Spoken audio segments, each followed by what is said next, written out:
in the telling of a joke.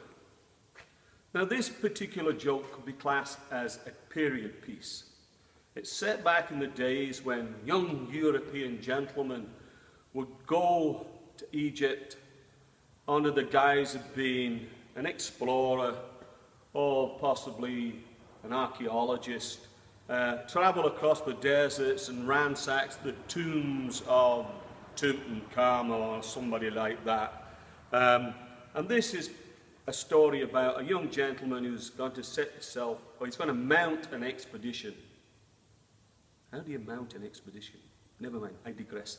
Anyway, he's going to mount this expedition, and on this expedition, to get across the desert, he needs a camel that's capable of doing 10 days without any water.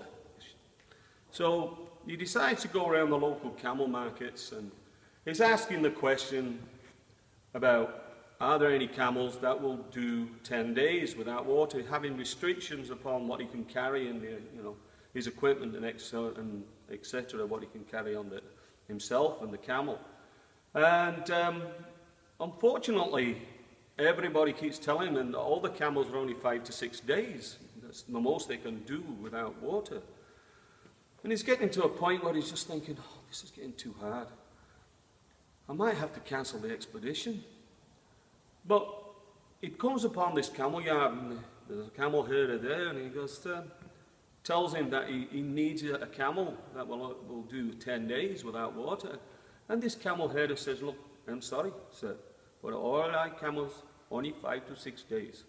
He says, but for a little extra cost, I can make you a 10-day camel. And this guy goes, how do you do that? He says, come with me, sir. And he takes him down to the watering pond, and there's all the camels there. This guy picks up a couple of bricks, and he's looking around, and he finds himself a camel, a male camel that's drinking water, and he's just stood at the back of this camel, and he's waiting. And he's waiting for this camel to have his fill. And just as the camel gets to the last sip, just about took, it's full of water, he walks up behind with these 2 bricks and whacks the nuts of this camel. Well, this camel goes... He says, there you go, sir. There you have a 10-day camel. And the guy goes, that's amazing. He says, but doesn't it hurt? He says, not really, sir. Only if you catch your thumbs. Thank you.